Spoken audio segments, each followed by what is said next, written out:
kadusenge rero kugira ngo Imana idufashe kumva iri jambo. Urakoze Mana kuri kano kanya duhaye, tuba turi muri byinshi bimeze nka cya gihe cya Marita na Mariya. Ya Mariya yaje akakwicira ku birenge, Marita akajya muri byinshi, ariko ukavuga uti Mariya yahisemo neza. Natwe uyu munsi duhe guhitamo neza nka Mariya, kugira ngo twicare ku birenge byawe twumve ijambo ryawe. Iri jambo rero riba ari ijambo ryawe rigiye kubiryange ryo kwihimbaza, ahubwo Umwuka Wera anyobore nkubera igikoresho, ndetse n'abagiye kuryumva Mana mbarambitseho ibiganza kugira Umwuka Wera afungure imitima yabo, afungure ubwenge bwabo, basobanukirwe n'ijambo ryawe. Abakozi b'Imana dusangiye umurimo, abashumba, aba evangeliste, aba apotre n'abandi dusangira ijambo ryawe mu kuri, kuko ijambo ryawe ritangwa mu kuri no mu mwuka. Urakoze rero kuri jewe ngiye kuritambutsa nkakubera igikoresho, n'abagiye kuryumva rikabongerera gukomera mu gakiza kawe no mu kwemera kwawe, mu izina rya Yesu Kristo Imana yacu, amen. Haleluya. Umukozi w'Imana Evangeliste John MIGABO asoza nanone. Tugiye gusoza ubutumwa bwacu uyu munsi wa none, turabusoza mu izina rya Yesu. Bwa butumwa butubwira impamvu nyamukuru zisenya amatorero ashingwa iwacu muri Afrika n'abanyafrika aho turi hirya no mu bihugu byateye imbere, cyangwa se n'ahandi hirya no ku isi. Tugashinga amatorero mu kanya gato akaba arahirimye cyangwa se araguye, intama zikabura, zigatatana, zikabura bazigarura. Ni ikintu gikomeye mu murimo w'Imana, ni ikintu gikomeye muri rya torero Yesu yadusigiye mu maboko ya Petero akarizamura, bakakomeza na ba Pawulo, rikazamuka. Uyu munsi tukaba tukirifite mu maboko. Ntabwo ari ikintu cyoroshye kugira ngo tubone intama z'Imana zigenda zibura abashumba, zibura abazigarura. Ntabwo ari ikintu cyoroshye, ni ikintu cyo gusengera, tukamenya impamvu tubewe n'Umwuka Wera. None izo mpamvu twamara kuzimenya, mu byo dukora mu minsi iri imbere tukazirinda kongera kugwa muri wa mutego wa Satani wo kugwa muri bya bishuko. Kadusenge rero kugira ngo Imana idufashe kumva iri jambo. Urakoze Mana kuri kano kanya duhaye, tuba turi muri byinshi bimeze nka cya gihe cya Marita na Mariya. Ya Mariya yaje akakwicira ku birenge, Marita akajya muri byinshi, ariko ukavuga uti Mariya yahisemo neza. Natwe uyu munsi duhe guhitamo neza nka Mariya, kugira ngo twicare ku birenge byawe twumve ijambo ryawe. Iri jambo rero riba ari ijambo ryawe rigiye kubiryange ryo kwihimbaza, ahubwo Umwuka Wera anyobore nkubera igikoresho, ndetse n'abagiye kuryumva Mana mbarambitseho ibiganza kugira Umwuka Wera afungure imitima yabo, afungure ubwenge bwabo, basobanukirwe n'ijambo ryawe. Abakozi b'Imana dusangiye umurimo, abashumba, aba evangeliste, aba apotre n'abandi dusangira ijambo ryawe mu kuri, kuko ijambo ryawe ritangwa mu kuri no mu mwuka. Urakoze rero kuri jewe ngiye kuritambutsa nkakubera igikoresho, n'abagiye kuryumva rikabongerera gukomera mu gakiza kawe no mu kwemera kwawe, mu izina rya Yesu Kristo Imana yacu, amen. Haleluya. Imana ishimwe cyane rero tubonye kano kanya, kaba ari akanya k'igiciro tutagomba gupfusha ubusa, kubera ko tuba twagiye muri byinshi, ariko umwanya nk'uyu minota 20 cyangwa 30 ukatubana muremure. Ndabingingira rero tuwe n'Umwuka Wera guca bugufi, tukumva icy'Imana itubwira ku matorero muri iyi minsi ya none, usanga ari ibibazo bitoroshye.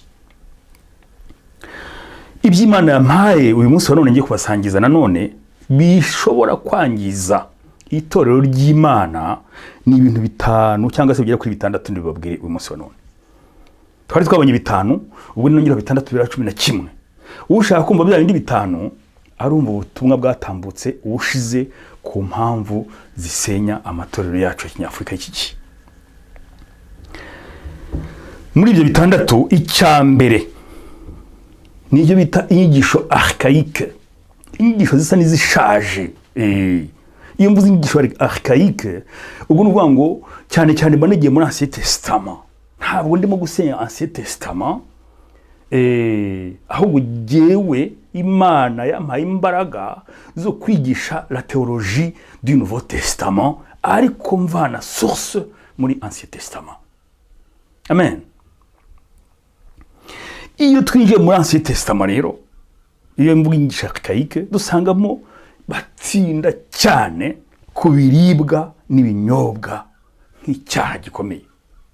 None ugasanga uyu munsi nanone amatorero n'amadini amwe namwe ibyo biribwa n'ibyo binyobwa abitindaho cyane. Abitindaho cyane. Bamwe bati kurya ingurube ni icyaha, kurya ibintu bifite amajanja ni icyaha, kurya inyama muri rusange ni icyaha. Dans l'Ancien Testament. Sanga bashingiye kuri icyo kintu rwose cy'ibiribwa n'ibinyobwa. Waza muri Nouveau Testament ugasanga nanone ibiribwa n'ibinyobwa, kwirinda ibisindisha nibyo. Harimo ibyo tugomba kumenya tuyobe n'Umwuka Wera, tukamenya sagesse, tukamenya ibyo tunywa n'ibyo tunywa, le contenu, ibirimo ndani n'ibiki. Ese ni ibintu bibiri muri ibyo biribwa turya n'ibyo binyobwa tunywa, ni ibintu bibiri. Icyambere birashobora kudutera indwara turi nabi. Urugero, uri inyama guhera ku wa mbere kugeza ku cyumweru zirimo ibinure byinshi, nyama abantu benshi barwara za gute, za brushette.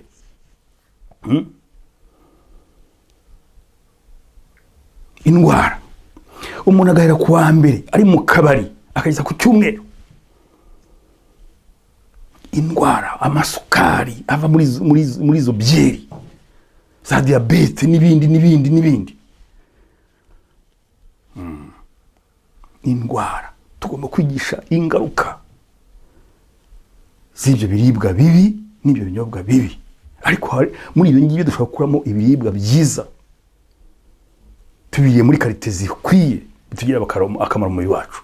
Muri ibyo binyobwa tubiriye muri karite na quantité zikwiye, bigira akamaro mu mubiri wacu. Indwara noneho nibishobora kudutera indwara, kudutera icyaha,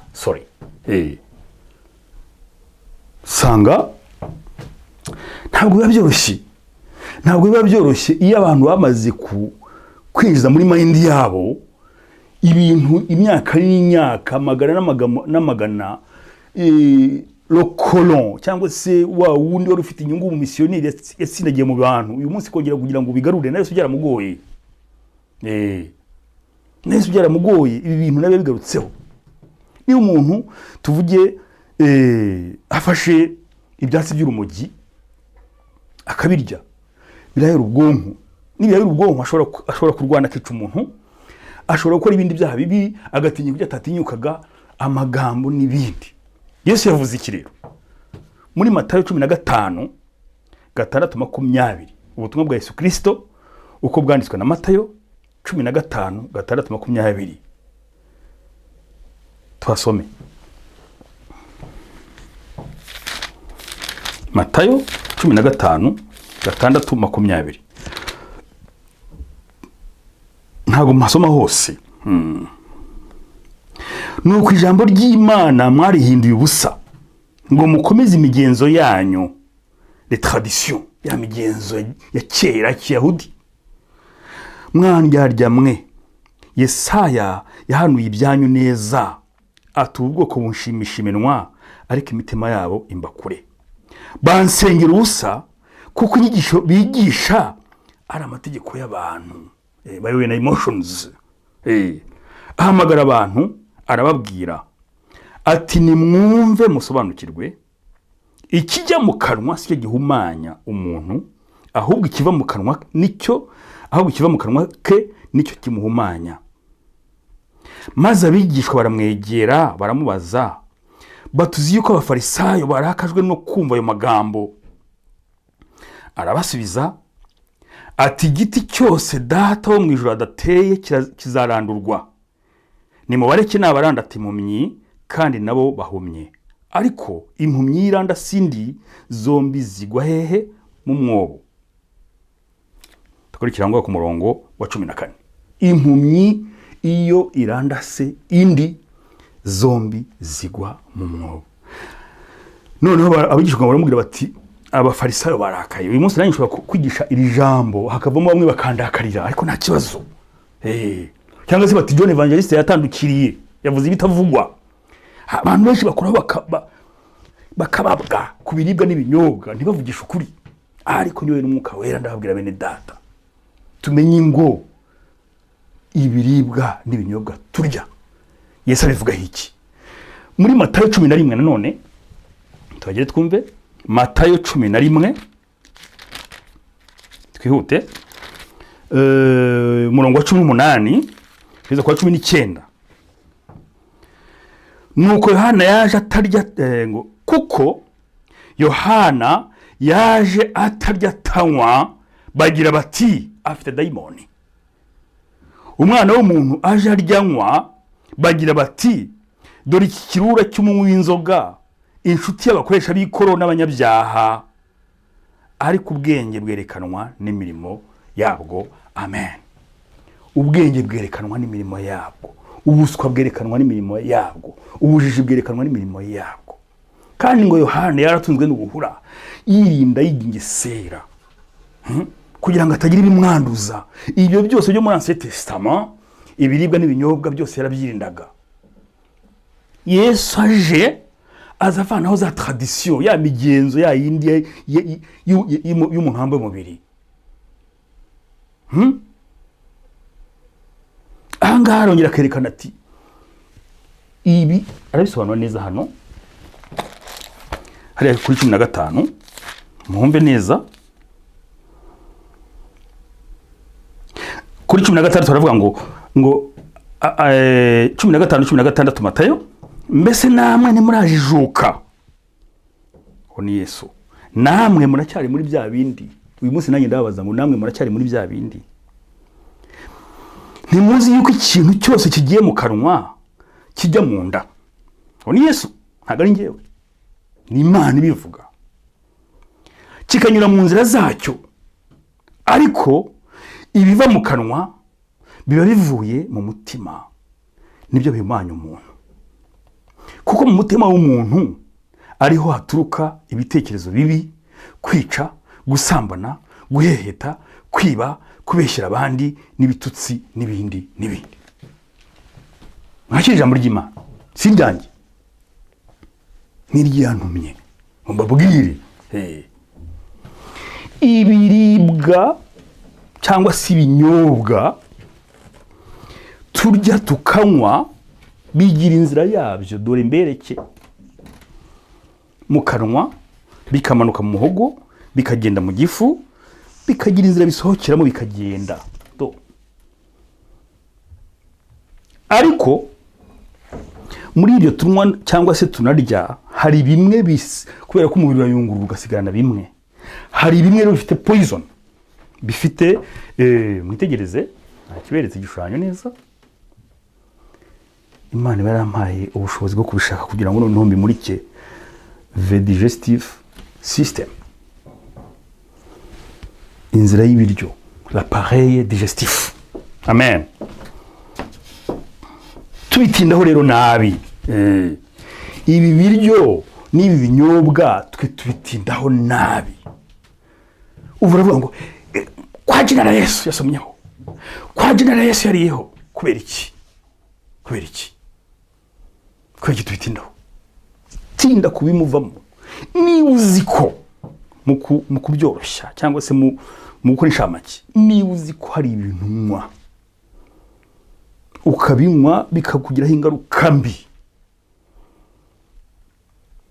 mu mibereho yawe. Bireke. Bireke. Nta wundi muti. Ukavuga amagambo mabi, ugatukana, ukajya guheheta utabitinyukaga, ugatinya ibyo utatinyukaga. Mu Français navuze ngo la bière délie les langues obstinées. Inzoga ituma indimi zari zifashe zitinyuka. Ni proverbe français. Akaba yari yitonze, ari mu bandi atuje, ntasomye akarahure kamwe, amagambo akamushiramo.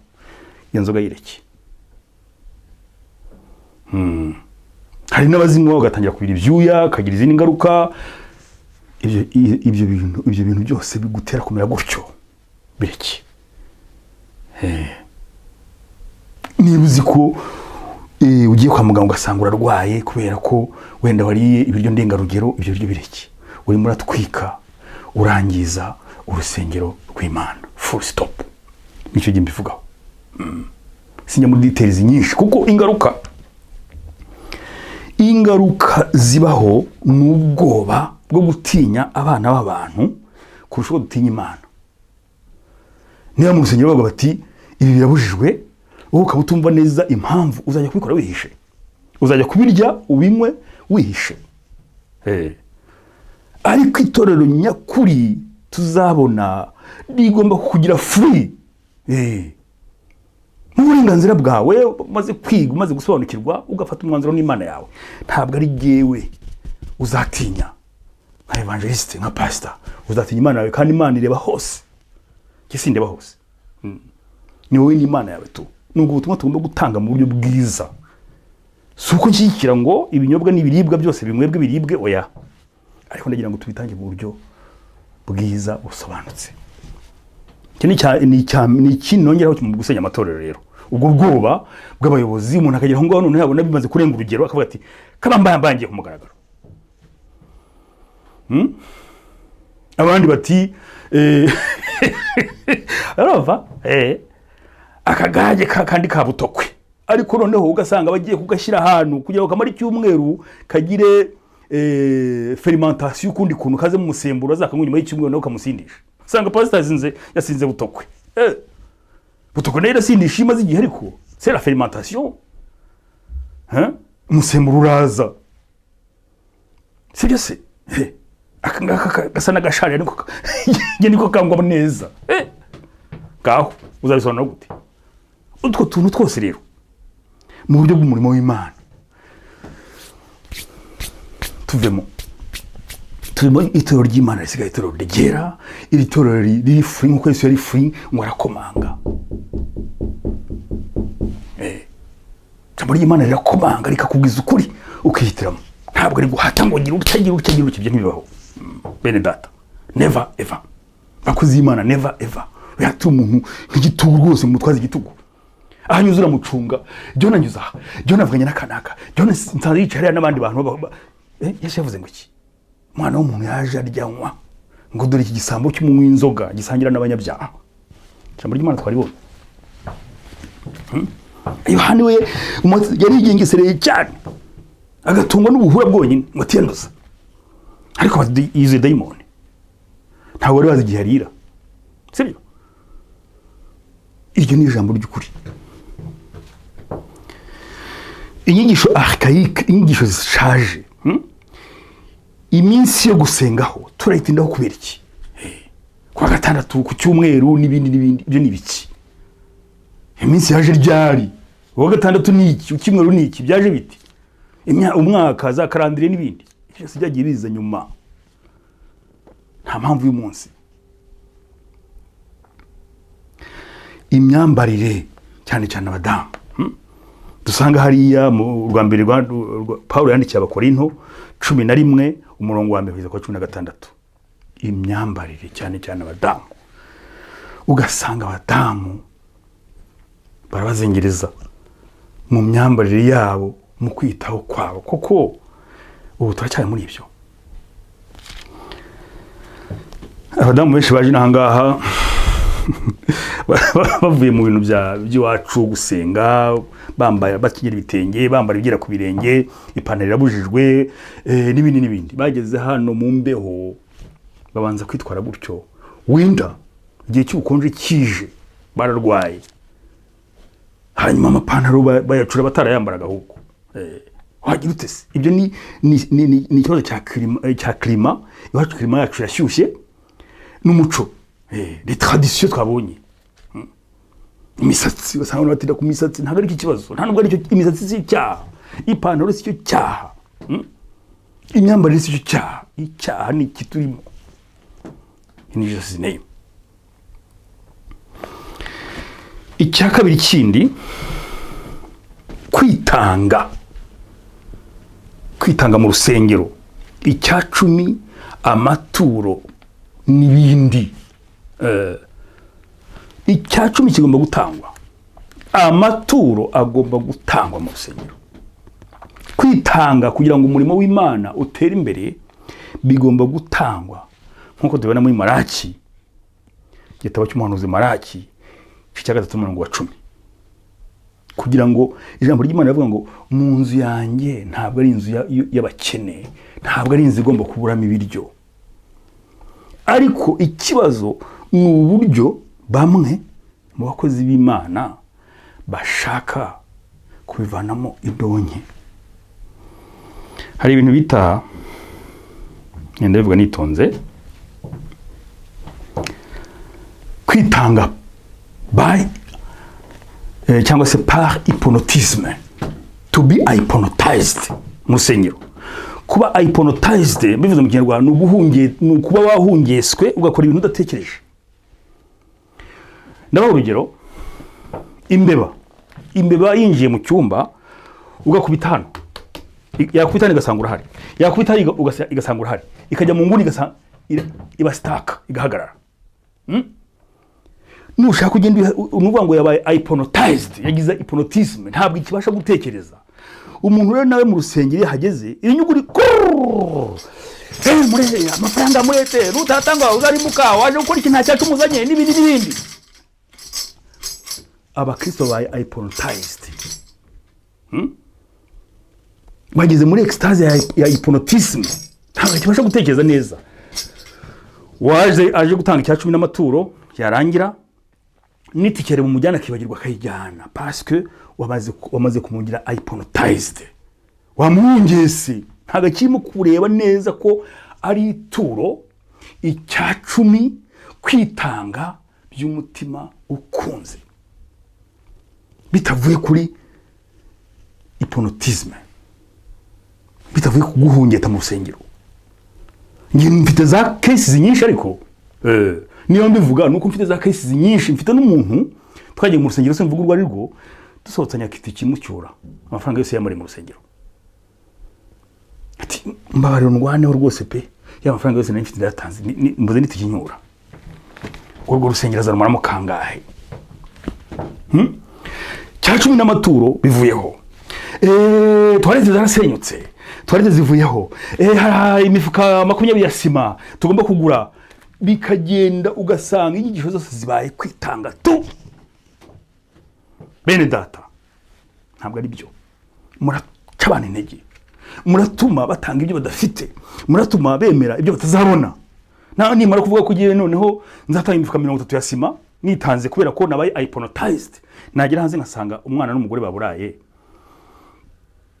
nzayakura hehe? Nabaye hypnotized, mvuga ibyo ntashobora, nipashije muremure kubera wowe pastor urimo kunkurura cyane. Muze bene data, muzane mwitange, Imana irakubinjura 100, mugire mutya na mutya. Jyana gake umuntu abanze akore meditation,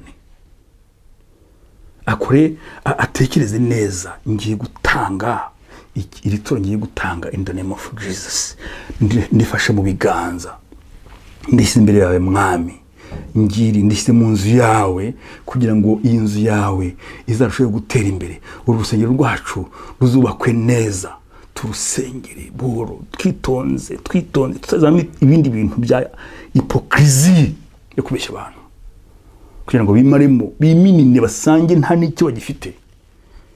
Tugabanye ibyo bintu, nibwo butumwa bw'ukuri. Nta n'ibyo bintu tubisanga muri Bibiliya.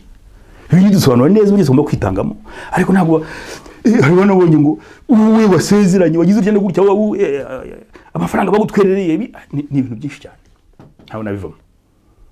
Jyana gake abakristo, buri wese akora ikintu ari conscient, azi neza icyo yitangiye n'ibyo agiye gutanga.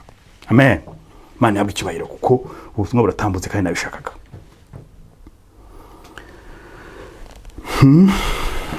Ikindi rero, ubuhanuzi buhahamura kandi bwa business. Tubara muri Matayo 21 igihe Yesu yirukanaga abaguraga mu rusengero bacuruzamo n'ibindi bakoreye ibintu by'urusimbi, ubuhanuzi bw'urusimbi. Bimwe mu bimenyetso bigaragaza umuhanuzi nyakuri ni ukudashaka indonke.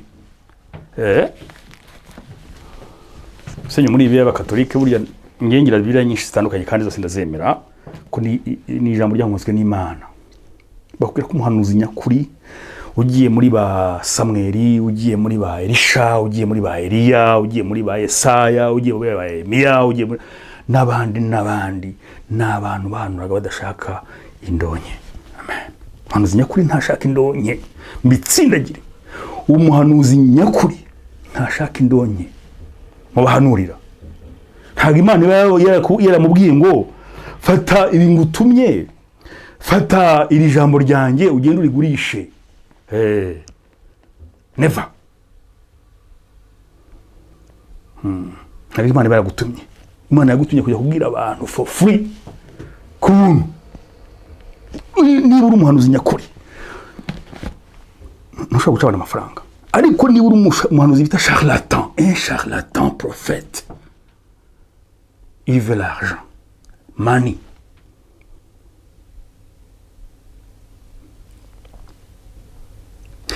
Bibaye ngombwa ko azira ubuhanuzi bwe, mwumve neza, bibaye ngombwa ko umuhanuzi nyakuri azira ubuhanuzi bwe, aragenda nta bwoba, nta batinya kubwira iby'Imana yamutumye kuri we. Ntabwo utinya ngo kubera ko nshobora kugenda nkipfira kujya kubwira iby'Imana yagutumye nushaka byarangiye. Nuko bahise abahanuraga bakagenda bakabwira abandi abantu badatinyuka. Izo mbaraga Imana ikazikwambika utazambaye ntabwo uri umuhanuzi. Uri umuhanuzi charlatan. Nuko bimeze. Sorry. Indonke kwitinyira, noneho watinya rero akazenguruka mu bakene n'aboroheje abahamura ngo bararimbutse, muri badakora ibi barapfa.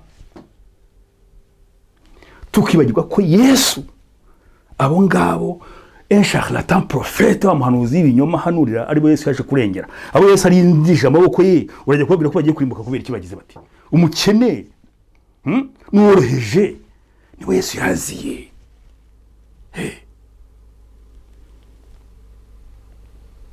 Urumva ntiyirirwa mu bakene n'aboroheje abahamura, kuko abo Yesu nibo yaje kurengera.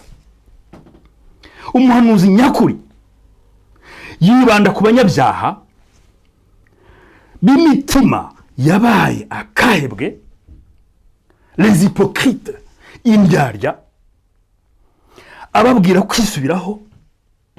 Ntabwo ajya mu rusengero guhamura abizera Kristo. Amen. Mbisubiremo, umuhanuzi nyakuri yibanda ku banyabyaha b'imitima yabaye akahebwe, indyarya, ababurira kwisubiraho. Ntajya mu rusengero guhamura abizera Kristo. Namenye Imana ndi mu rusengero mfasha bire yanjye, hanjye uranshaka iki? Urambira ko ngiye byanjye bibi Satani abinyatse kubera ko nagize. Be careful. Charlatan prophète, be careful. Kuva kujya kwa John uza kumva kumbwira ibintu ntabwo bishoboka. Ntabwo nagukundira. Never ever. Ngiye Yesu Imana aho twamenye ndahazi ibyimbwira, nangira hambwira uraza kumbwira iki mu byukuri. Cyakubwira bariya bari mu kibi, nta kibi ndimo. Amen.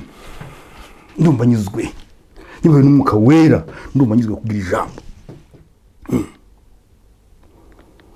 Hanyuma ikindi rero gisenya itorero nanone, ekonomi ni ibanga ry'abakuru b'itorero. Tuzabona neza uburyo ekonomi y'itorero igomba kuba gérer la gestion de l'économie de l'église. Uburyo bayigera, icyo bagenera pasiteri, icyo bagenera imirimo ni pastor uruhare rwe n'uruhe mu rusengero birivuga kuri pastor umukuru w'itorero ni muntu ki umushahara we n'uwuhe awugenerwa ryari awugenerwa n'abandi tuzabibona ibyo rero bishanya amatorero pastor c'est son secret hano tushana nuvuga cyane mashaka kurangizaho rero kubuza abakristo gukoresha impano zabo bisenya itorero handi twabonye mu bakora intongo turugingo rumwe buri wese afite impano ye ugasanga abantu bahejwe inyuma bameze nka cyagiye cya Mose avana abisirayeli mu Egiputa Yetro aza kumugira inama yo kugabanya abantu imirimo abantu bakaba free buri wese akoresha impano ze neza urumva ngo jewe ngiye mu itorero ikinjyanye no kugira ngo ntere imbere mu murimo w'Imana ntabwo ngira nje kugira ngo bahemba ameze inyuma y'abandi kandi mfite impano yanjye barayifashe barayinize ntabwo bishoboka nzajyaho nzayikoresha mfite impano yo kuvuga ijambo ry'Imana niza mu itorero umuze kuvuga ubutumwa ubwo nzamaje gukora iki ntabwo nagukundira ntabwo nzaza kwicara gusa kandi numva impano yanjye mfite impika mu mvuki nzakreya YouTube yanjye ngiye kuvugiraho nibyo dukora ariko muvugira hano kuri YouTube yanjye kandi bukwira isi yose kandi butambuke wewe washaka kumfunga ngo uhunge kuko uri muramfunga ngo bazabone ishyano abafite imfunguzo z'ijuru bo bari inyuma y'urugi barafunze ntibashaka kwinjira nanjye John nshaka kwinjira kugira ngo ninjire mu ijuru barimo barantangira ntabwo nabyemera reka nigendere njye gushaka njye gupfumurira handi ninjire njye mu ijuru ntabwo kunyitambika imbere ariko navuze ubutumwa nuzuye Umwuka Wera amen Mana kw'icyubahiro urakoze Mana mu izina rya Yesu ndagushimye kuri Imana y'icyubahiro noneho nanjye mbaye nka Petero cyagiye cyangwa se mbaye nka Paulo cyagiye cyangwa se igihe Ana yasengaga bavuga ngo yasinzihira ntabwo nasinzihira ngo nuzuye Umwuka Wera in the name of Jesus amen